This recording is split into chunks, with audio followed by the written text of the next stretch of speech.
from the Illinois Office of Broadband, who will be leading the program today. This is another in a longstanding series. Delighted to collaborate with the Illinois Office of Broadband on this series to bring this information for sub-grantees. Every session is informative and builds on the previous. So, Devin, let's start with the work. I'll hand the microphone over to you. We'll have a few quick notes. We note that the session is being recorded, so the materials from the session will be available to everybody who is here today after the fact. Those will be sent out within the next day or so. The recording, the slides, and any useful references that are part of the content. For those of you who perhaps are participating but didn't register in advance, just drop your email into the chat and we'll make sure that you get on the email list as those materials are distributed after the fact. For those of you who would like to use the closed captioning function, you can turn those on by clicking on the button in the lower right hand of your Zoom screen, showing options for the CC. And again, we're delighted to have you here today. And Devin, I will hand the microphone off to you. Great. Thanks so much, Mike. Can everyone hear me all right? Okay, go ahead and share my screen.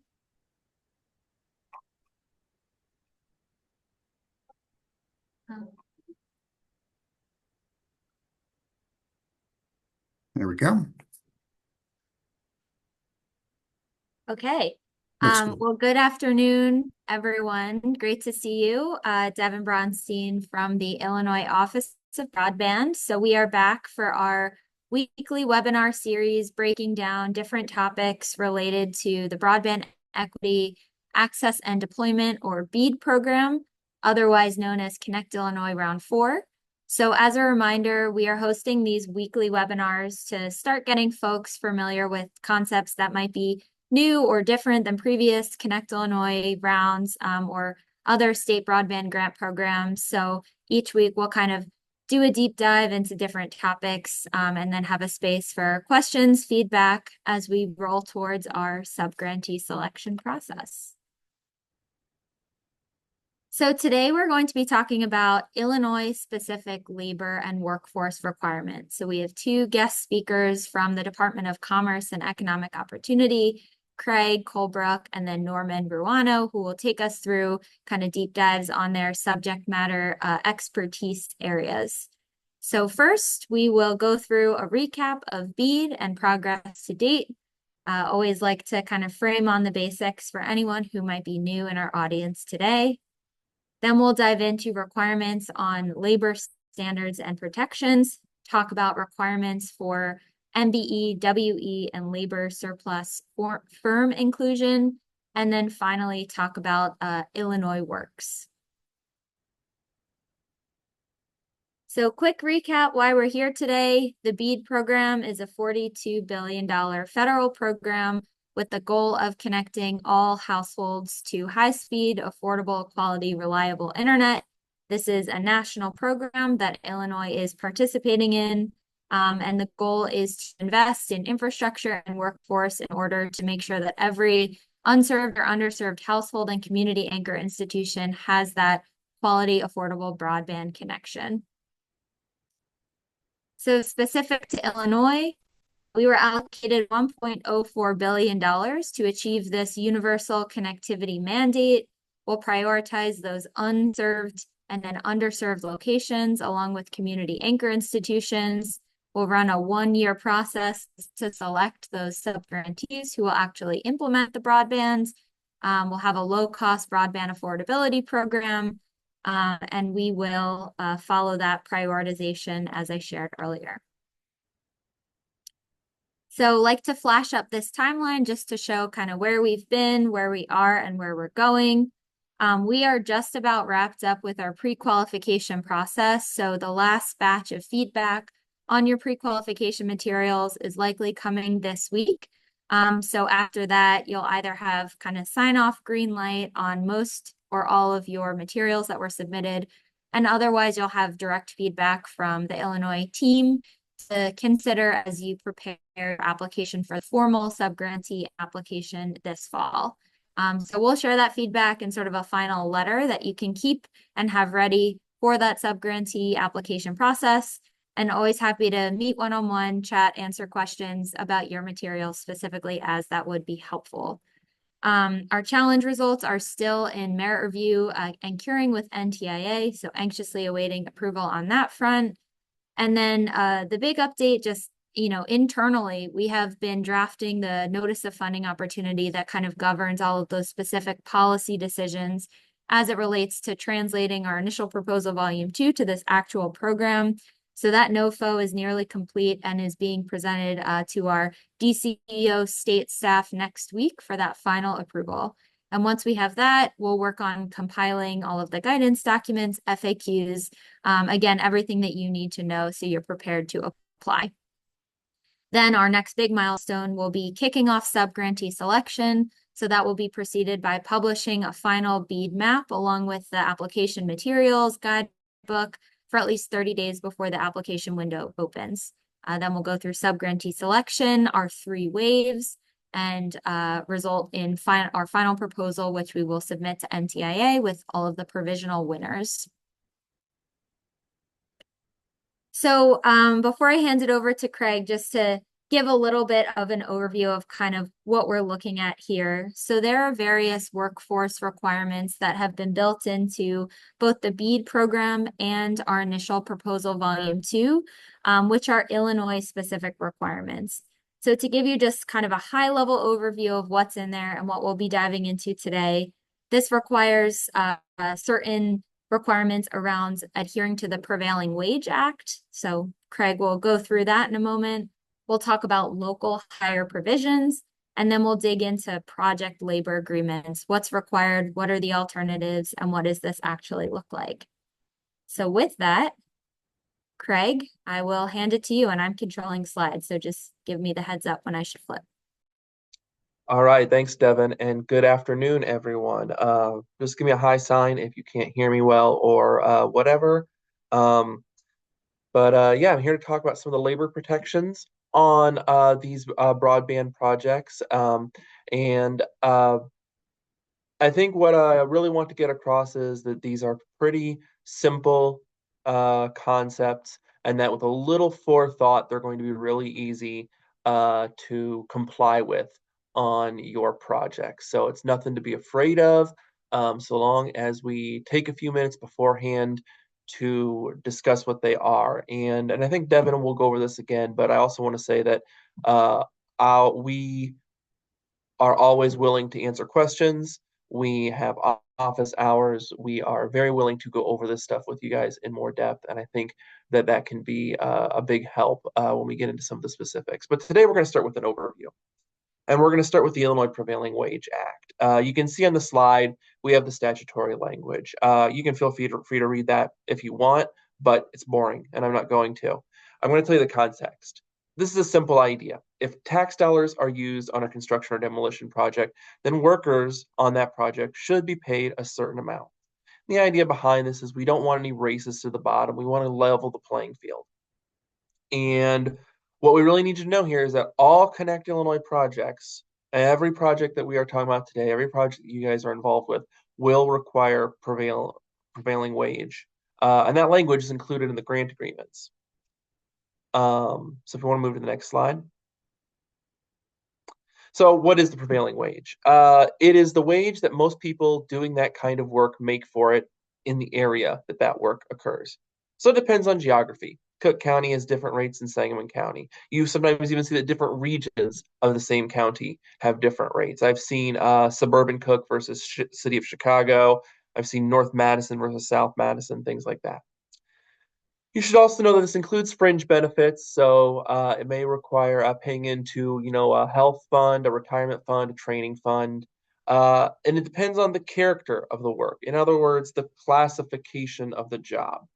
We're going to spend a little extra time on classifications because that is a big hang up on these jobs. The prevailing wage rate, I'm sorry, we're willing to go that far yet. The prevailing wage rate depends on the classification of each job. Roughly, this breaks down to different trades: carpenters, electricians, laborers, etc. And so, like an electrician has a higher wage rate than a laborer. And there can be further classifications from there. For instance, there's electric power linemen and electric power groundmen. They kind of do the same job, they're just at different levels of experience. Truck drivers are broken down by how many axles they drive. So all of this matters. It is very fact specific, very detail specific, and you need to have a firm grasp on these things to understand what rate you're supposed to pay. We have, however, seen a lot of these projects now, so we can say that certain things are more common than others. The most common ones we see are electric lineman, laborer, and operating engineer. And we'll get into a little bit more what those specifically kind of entail in a minute. The rates for these different classes are determined by an annual survey that's conducted by the Illinois Department of Labor. The survey is conducted every June with the results published on July 15th, and then there's periodic updates throughout the year. They are heavily based on rates set by collective bargaining agreements, project labor agreements, etc. So let's go to the next slide now. Okay, so as I said, there's a few classifications that we really do see a lot. I'm not saying that these cover 100% of the jobs on your project, but it will cover a lot of them. You will have at least one of these, probably to some extent, multiple of them on your project. You may have more besides, but let's just go through this. The first one, I think the one that you're going to see on almost all of these projects, I'd be surprised if there's one that doesn't use one of these, is the electric power lineman. This is a journeyman level installation, repair, maintenance of lines. We're actually talking about people who are actually working on the lines, actually running the telecom lines. That is who is going to be your electric power lineman. And that, as I said, that's the most common class on broadband jobs. You also have an electric power groundman. They are also working on the lines, but they're an entry-level job. They're more assisting the linemen. So we do see a lot of those. Laborers perform unskilled manual labor, digging, moving, things like that. So we see that an awful lot on these jobs. That's a broader category. It doesn't require specific training or certification, but we do see it a lot. And then finally, operating engineer. Operating engineer operates heavy machinery like trenchers, excavators, backhoes, etc. That's least common on broadband projects, but we do see it on some of the larger projects where, where there's a situation where we really need a lot of earth moved or something. Again, your project may not have one of these. You're almost certainly going to have an electric power lineman, but you might not have some of the other ones. You may have a couple other things besides this. It is fact intensive to talk about how each person should be classified. But we can work with you on this one. Like I said, we have office hours. You'll have contact information for us. We can talk to you. We can get you in touch with the Department of Labor to work through these things and get a pretty good answer. Not necessarily 100% foolproof one, but we're going to be able to get you a pretty good answer. So, next slide. Okay. The next thing I want us to talk about today, and there's a lot more details on some of these things, and we're going to have other sessions. We've had other sessions that go into more detail. So there might be something that we don't cover today. Feel free to reach out to us with that, and we can talk about it some more. But we've got a lot of ground to cover, so I want to move on to project labor agreements. Project labor agreements, or PLAs, are collective bargaining agreements unique to construction projects. They are pre-hire collective bargaining agreements negotiated between one or more construction unions and one or more construction employers. That's your contractors, your project owners, that establish the terms and conditions of employment for a specific construction project. So basically what you're looking at here in terms of your projects is this is going to be an agreement that you might enter into with a union, or even more likely a building trades association, an umbrella group that oversees several unions. And the idea of this is that it's going to kind of cover the entire life of the project, and cover a lot of the nuts and bolts terms of how the project is going to work, with the ultimate goal of labor peace and a set, uninterrupted source of labor. So some key considerations for PLAs on these broadband projects. They are required for projects valued at over $10 million. They also, when you are applying, if you include a PLA, you're going to get a higher score for the Fair Labor Practices criteria in round 4. They help, and they really help a project comply with labor standards. There's value beyond just when it's required or getting this thing. It helps you comply with labor standards because you have everything in writing that everyone's supposed to do. You have everyone's responsibilities clearly laid out. And regulatory agencies like Department of Labor or the Illinois Comptroller are less likely to investigate or penalize a project with a PLA, because they're going to look at the PLA and say, you guys already have a mechanism for working this out. You guys just go do whatever you're going to do, follow your steps to the PLA, but we're going to see ourselves out of this.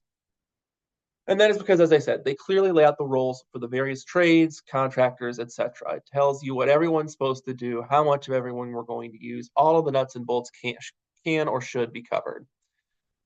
And one of the real big goals here is to help prevent work stoppages and instability. Every PLA should include language that specifically forbids either strikes or lockouts.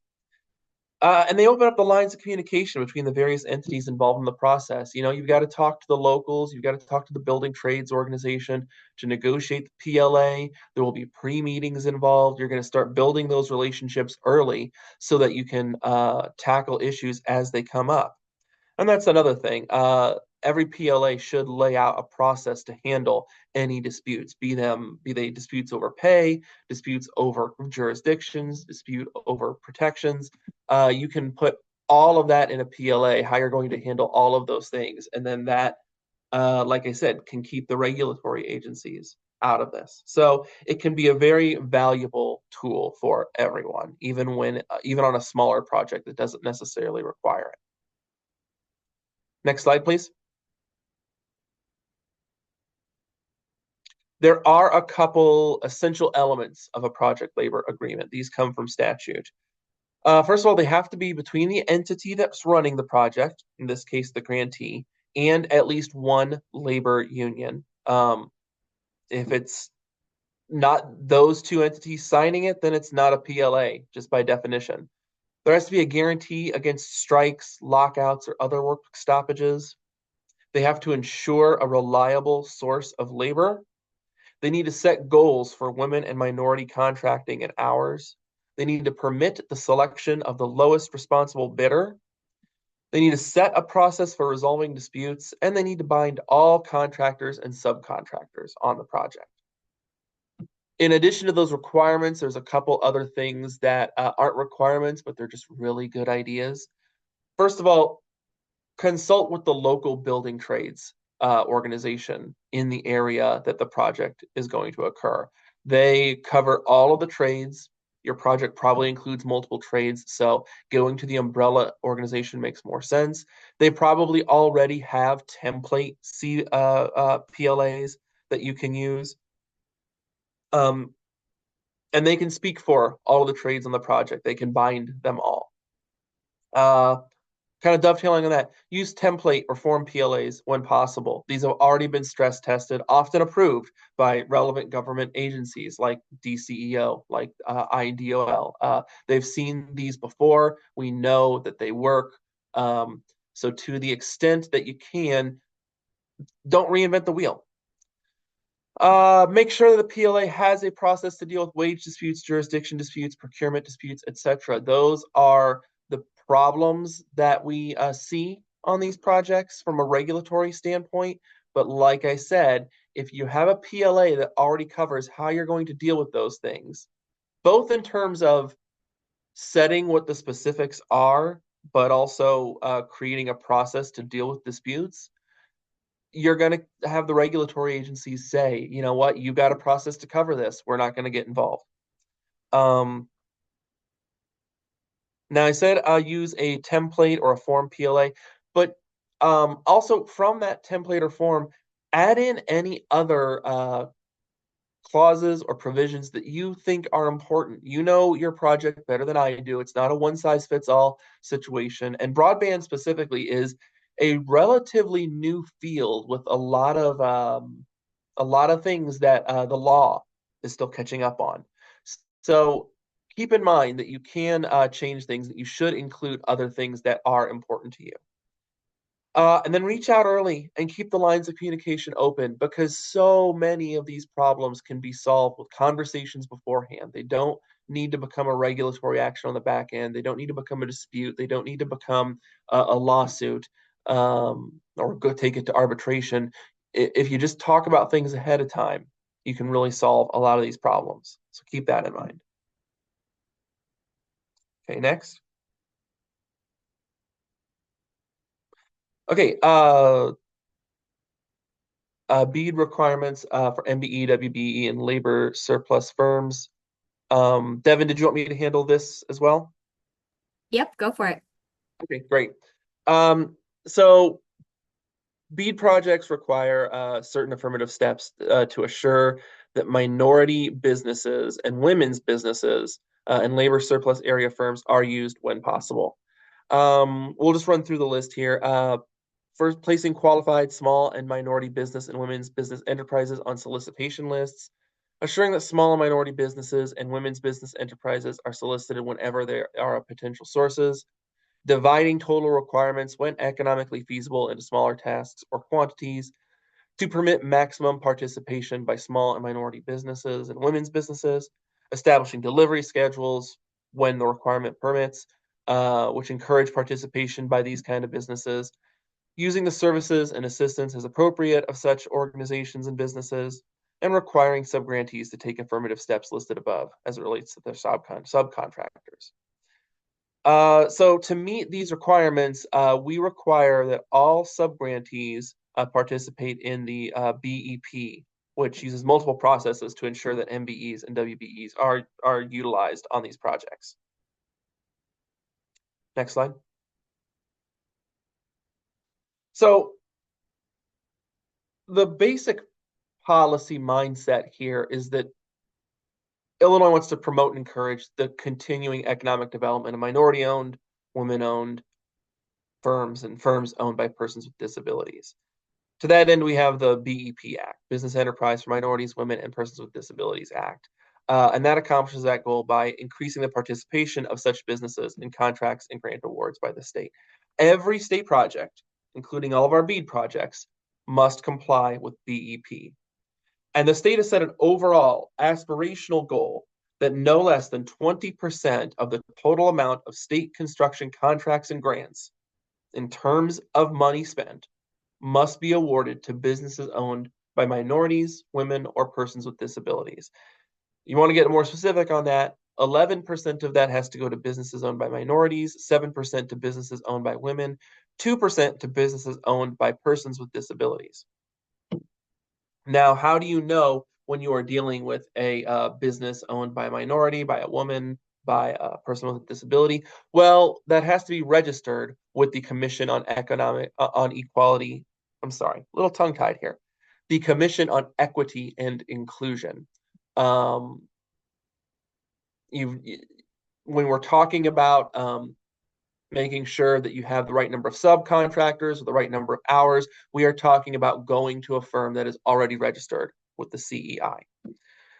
Now, each one of your projects is going to have its own individual goal for BEP, factoring in the location of the project, the nature of the work, etc. You're not each going to be expected to have 20%. We're going to factor in all the specifics of your geography, of the trades you're working in, and all of that. I would say in a lot of these cases, we're going to be looking at a much lower number, but you're still going to have goals that you're asked to hit for minority firms, women-owned firms, and firms owned by persons with disabilities. And you're going to need to at least be able to document that you made what's called a good faith effort to meet that goal. Good faith effort is a little bit of a term of art.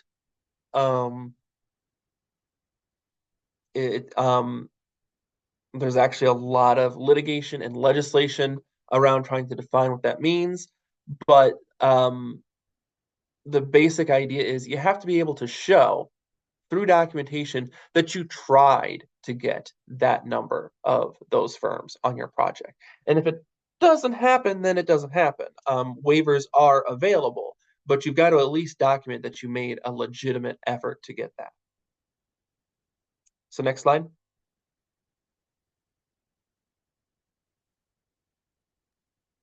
I think we're all set on your section, Craig. Any Great. parting words before we move on to Norman? Nothing specific from me, but I mean, there are a lot more details on all three of these subjects: prevailing wage, project labor agreements, and BEP. They could each do an hour-long seminar to themselves, and then at the end we could still have more to talk about. So do not be shy with questions. Do not be shy with emails or phone calls to us. Join us for office hours so we can get into the details. But we wanted to give you an overview today, and to really, I really want to emphasize, think about these things ahead of time with just a little bit of forethought. They are easy to comply with. A little bit of foreknowledge, a little bit of forethought. They don't need to become problems on the back end. And kind of once you understand the simple ideas at the heart of them, with a little bit of conversation, we can figure these out. Thanks, Craig. And I dropped a link in the chat to, we had a previous webinar, kind of Prevailing Wage 101. We have one pager, some documentation, and we do have office hours every other Thursday. So we have office hours tomorrow, and then in 2 Thursdays. They're focused on prevailing wage, but I think if there's questions about other sort of workforce labor related issues leading up to the BEAD process, broadband grants in general, we can kind of expand our scope to cover questions that folks have. So I'll share out all of that information in the chat and over email. But in the meantime, Craig, please stick around for questions at the end. And for now, I will pass it over to Norman if you want to introduce yourself and walk us through this next section. Thank you very much for the invitation, Devin, to be here. I just want to make sure that everybody can hear me. You're a little soft, but I can hear you. Okay, I will try my best. Let me increase my volume just to make sure that that everybody can hear me. How about now? That's a lot better. Thank you. Okay, great. So we can move on to the next slide. Obviously this is BEAD requirements. So will you be covering this, Devin, or because I will start with the Illinois Works content. Sure. I'll give an overview here. So what Norman will talk through is kind of how we will implement on these more general principles of building and tapping into diverse workforces around the state. So a couple of BEAD requirements on workforce development. We are committed to using a highly trained workforce. So we'll talk about use of apprenticeship programs, requirements around there. We'll talk about partnerships, so not just folks who have the proper certifications, but investing in programs that also provide wraparound services to support workers and make sure that folks who may not have or who have been historically disadvantaged or have not had access to these careers do get that support to get access. Same thing, equitable on-ramps into broadband jobs, and then job availability to a diverse worker pool. So we're trying to broaden the pool of Illinois residents who are qualified, who are aware of, and who are interested in these jobs that help us deploy broadband all throughout the spectrum of these grant programs, from launch, construction, maintenance, and so on. And so with that, we'll head into Illinois Works specifically, and Norman, will hand it back to you. Thank you very much again for the invitation. So one key thing about Illinois Works. Not only are we also part of BCEO, we work together with broadband in coordinating and making sure that your stakeholders, the broadband stakeholders, contractors, and others have an opportunity to learn about what Illinois Works is, but also the resources and the requirements that it comes with complying with Illinois Works. I'm going to start by saying that Illinois Works came about just a few years ago, 2019, when the Illinois Works Jobs Program Act was passed. A new bureau was created as a result that the CEO called the Office of Illinois Works. This bureau has operationalized a very innovative workforce development model that includes various programs out there. We'll talk a little bit about a couple of them that are of very high importance to this audience. But in general, what our model does is create demand in building trades and construction through the apprenticeship initiative. We also develop a talent pipeline through our pre-apprenticeship program.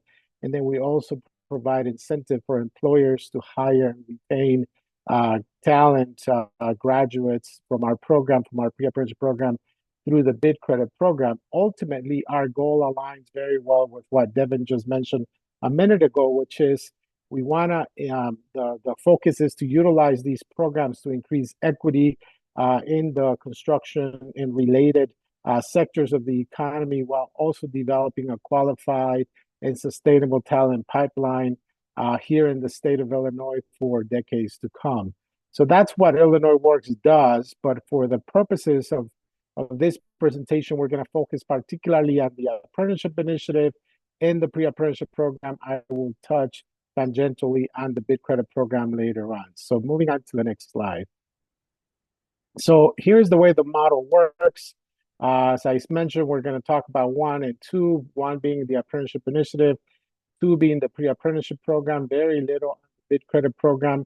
We also have a service called Career Services that we'll discuss at the end, that is actually designed specifically to engage with employers and contractors as they're looking for talent, and how we can assist in helping them find talent throughout the state of Illinois.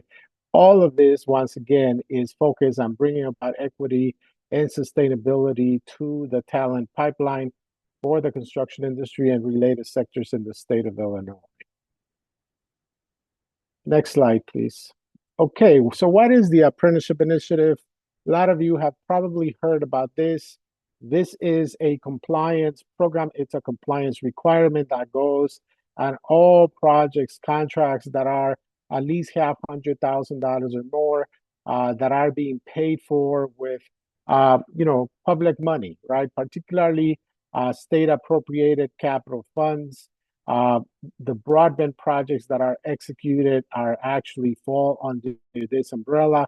As a result, any project being executed in this area that are at least $500,000 or more are required to comply with Illinois Works, and this includes capital grants and direct capital contracts. This particular program opens the door of opportunity into the construction industry, the trades and related sector for underrepresented populations. The way it works is that contractors and subcontractors need to comply with the legislative goal of 10% of the actual or estimated labor hours for each of the trades.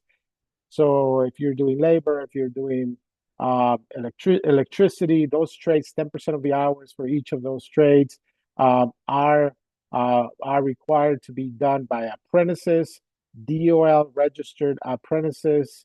Of this, half of them, and this is part of a new legislative update that was signed into law by the governor last summer, of the 10%, half of that, or 5% of the hours in each of those wage classifications have to be done by graduates of Illinois Works, Climate Works, or the Highway Construction Careers Training Programs. These are pre-apprenticeship programs that are funded by the state of Illinois. It's very, very important to keep in mind that out of those 3 programs, the largest program is Illinois Works, training anywhere close to 1,800 to 2,000 individuals throughout the state of Illinois on a yearly basis. Climate Works is still standing up, and it will be operational this coming year. And then the Highway Construction Careers Training Program is run by IDAT, and that program has been operational. They typically train about 300 people a year. So combined, these three programs will have capacity for about close to 3,000 individuals being trained on a yearly basis. And those individuals can then fulfill the requirement of compliance with the apprenticeship initiative. Moving on to the next slide, please. So once again, it's if the project is estimated to cost $500,000 or more, eligibility is determined. The state agency that is funding that project is required to report that project to the Office of Illinois Works, the Apprenticeship Initiative, and depending on what contribution the state is making to that project is the compliance that is required. We have a set of criteria that we use to determine that, and then we would inform the state agency, in this case, broadband, of the compliance requirements and the workflow for compliance that needs to be followed. And then the state agency will then inform their grantee or whoever they contracted to execute that project about the process that needs to be followed for compliance, and then serve as a guide for them, provide information about what needs to be done related to that compliance. Next slide, please. So what we do is that we provide technical assistance, training, and information to the state agencies, and obviously, that information then gets passed on to the grantees and the contractors by the state agency, typically the grant managers. These grantees or contractors are working with. The ultimate goal is to ensure that there is seamless compliance with Illinois Works requirements, just to ensure that they avoid possible fines or other consequences for not complying with Illinois Works. Complying with Illinois Works also entails that those contractors, those grantees can then qualify for Illinois Works bid credits through the bid credit program. And as I mentioned, I will mention that in a minute. But the most important thing is that it's vital that they comply with the 10% and the 5% that I discussed a minute ago. We also have, because we understand compliance can get complicated, we also have a program that we'll discuss at the end, our career services program, who's able to identify specific individuals for particular jobs throughout the state of Illinois in order to help you comply. Or we can provide customized lists of graduates in particular geographic areas in order to comply with this requirement.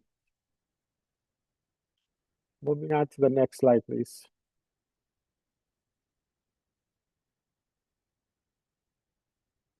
So, as I mentioned earlier, we train state agencies. Illinois Works trains state agencies and provides guidance to those state agencies. They, in turn, train contractors, grantees on the procedures, the technical steps, the forms that need to be used for compliance. This says May of 2024. Unfortunately, we had to delay that a little bit, but soon we're going to start offering webinars, monthly webinars through the Apprenticeship Initiative in order for contractors and grantees to learn more details about what it entails in terms of the compliance process and the documents that need to be submitted. But this is the way we engage with state agencies. We do not directly work with grantees or contractors at the Office of Illinois Works. We will answer questions if they reach out to us, but generally our communication and our interfaces with the state agencies that are funding those projects. In this case, we're talking about broadband, the Office of Broadband at DCEO.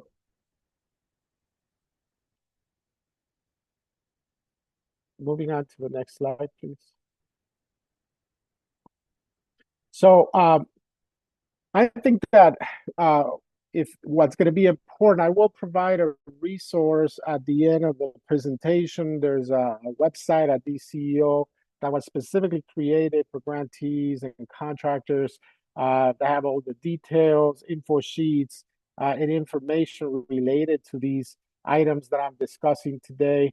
It will show what is required, what typically happens with a compliance workflow. But what's important here is that communication and that relationship with the state agency that is funding your project, with your grant manager, with the project manager, to ensure that all of these forms are being filled out completely and correctly, so that when they get submitted to the Office of Illinois Works for approval and for credit, we are able to successfully do that. Otherwise, that delays the compliance process, and there are several steps and several documents that need to be submitted. Moving on to the next one.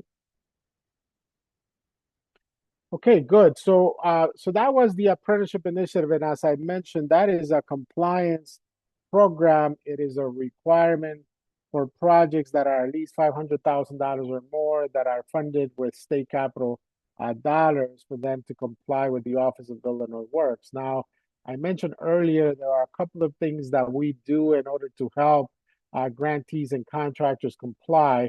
One of them has to do with our pre-apprenticeship program. So we have a program created to produce a qualified talent pipeline in order to fill job opportunities and to help contractors comply. This talent pipeline is designed to be equitable and diverse. A lot of women are enrolled in these programs. Minorities and veterans are the three top populations these programs are serving.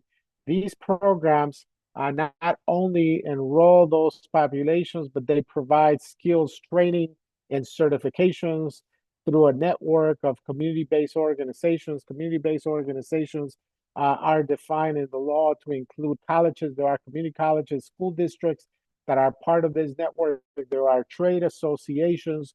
We have large not-for-profits. We have medium not-for-profits that are part of the network. We have a total of 37 providers are, as we speak, located throughout the state of Illinois. And in the next program year, we expect to have at least 40 of them with capacity to serve between 1,800 to 2,000 individuals throughout the state of Illinois.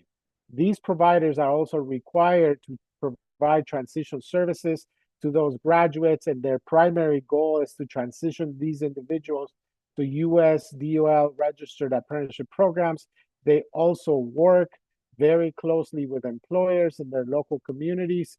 You can go to our website at DCEO and find where these programs are located throughout the state of Illinois. If you want to develop direct relationships with those providers, you can do that. Otherwise, we can broker that relationship through our career services that I will discuss in a minute. But it's important to know that these providers exist, and we are graduating individuals on a monthly basis, and they are out there in different places in the state waiting for opportunities to work and to enter the construction industry. Moving on to the next one, please. The other thing that's important is, these programs are tuition free, and they provide a variety of supportive services to get the graduates fully ready to enter construction. They have resumes, cover letters, they have been prepped for interviewing. So there are a variety of services that they receive, tutoring if they need help with math. They, as I mentioned earlier, they typically receive 3 certifications: an OSHA certification, first aid CPR certification, and also a construction certification. So they are ready to go.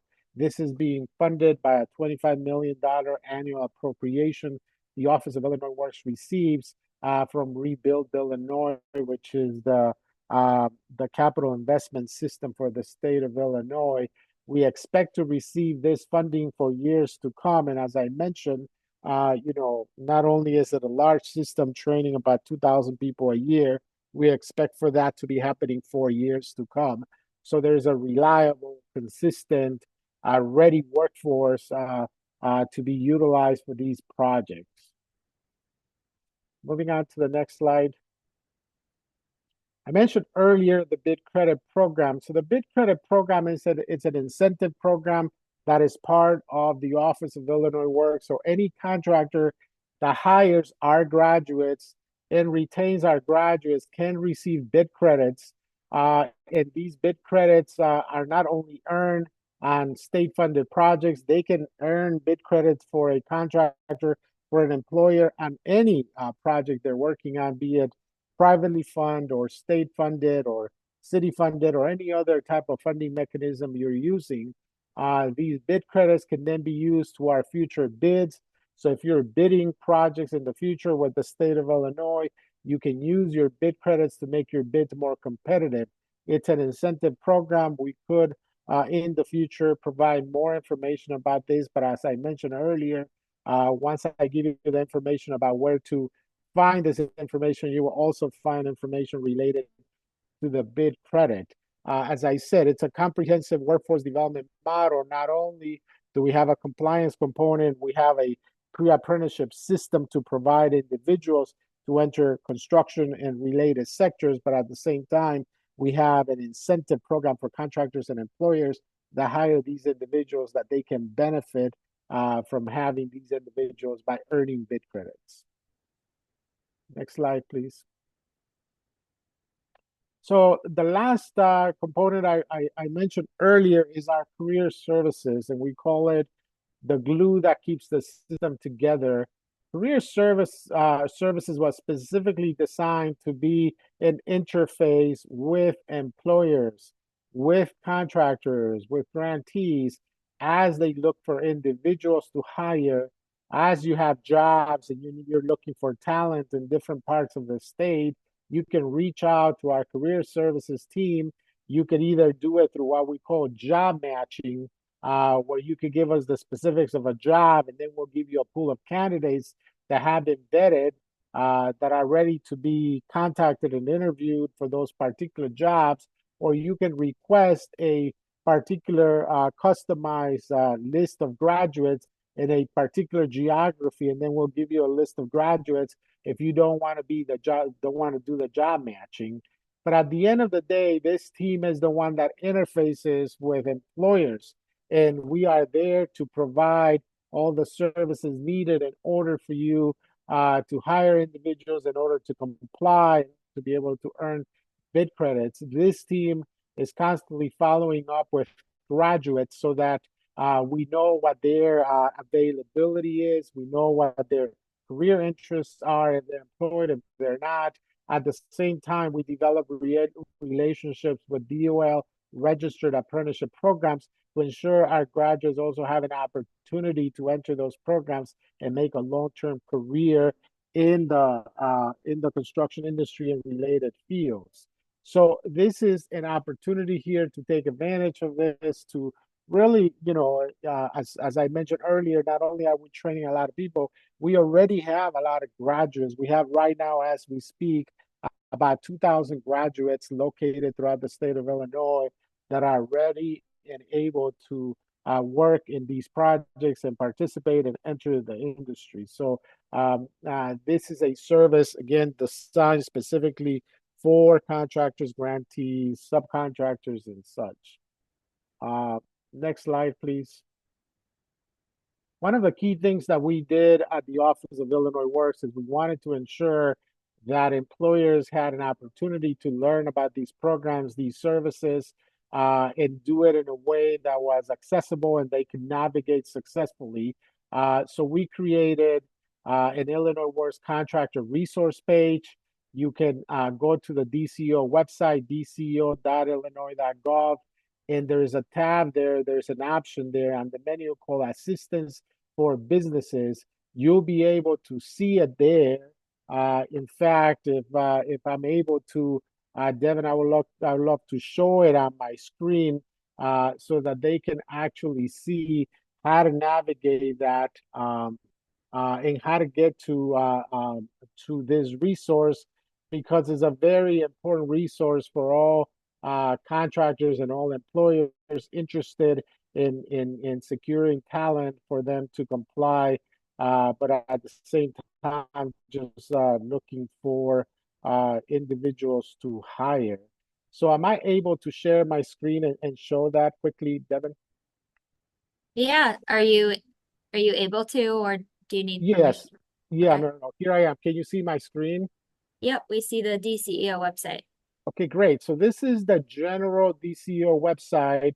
When you go to the website, you will notice here it says assistance for businesses, assistance for individuals, assistance for communities.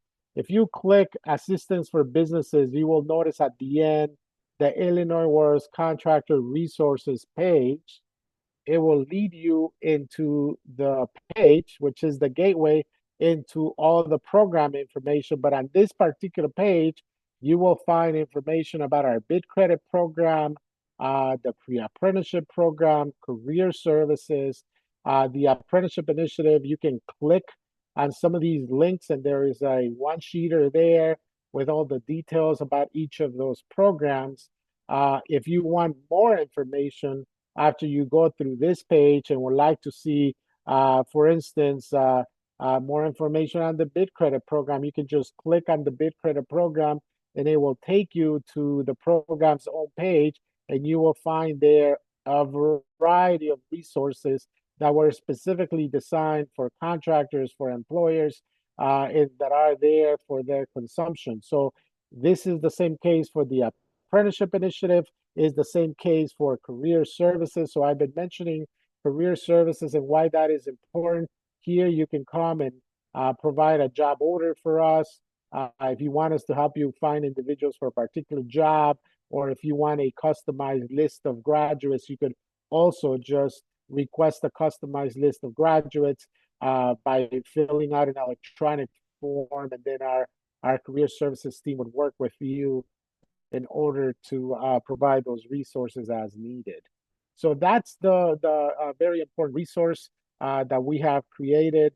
At the same time, if you are interested in, um, I'm going to stop sharing so that we can share the last slide. But if you're interested in reaching out to us, we've provided an email address there on the last slide that you can use in order to communicate with us. ceo.ilworks@illinois.gov.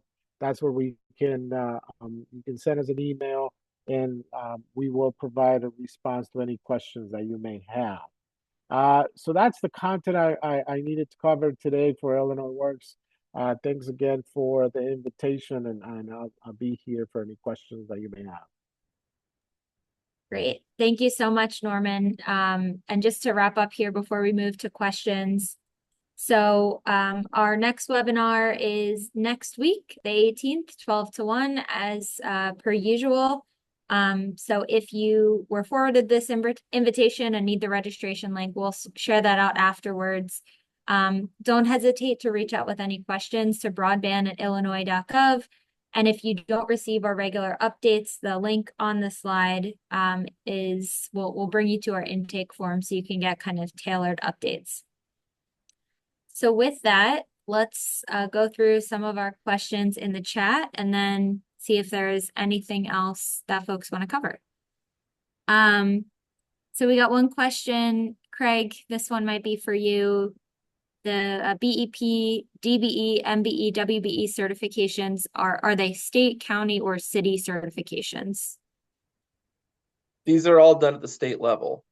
The CEI, Commission on Equity and Inclusion, is a state agency. The appropriate vendors have to register with the CEI.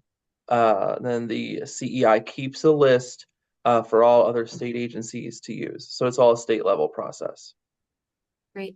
And is there a website or a list if folks wanted to navigate to that list of certified businesses? Yes. On the Commission on Equity and Inclusion's website, they keep a list of all the currently registered appropriate vendors. So you can go on there. I don't have the website like right off the top of my head, but you can just Google Illinois Commission on Equity and Inclusion. It'll come up, and then poke around on there and you'll find the list. Great. We can grab that link and put it in our FAQ document as well as in our recap, so folks have it handy. We got a comment, looks like this is a recommendation from Julie to require Illinois excavators to complete trainings with Julie. Yeah, let's talk more about that, Brian, if you want to reach out. broadband@illinois.gov. It's the way to reach us. Any other questions? I know we covered a lot of ground today, and if it would be helpful for folks to do even more of a deep dive into any of those topics, like Craig shared, we could, do a more detailed walkthrough. We're happy to use future webinars for that purpose. So open to your feedback or suggestions.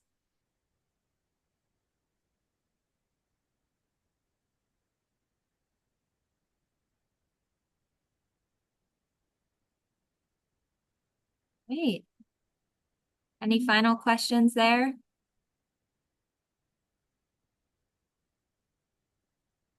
Like we just got that link in the chat.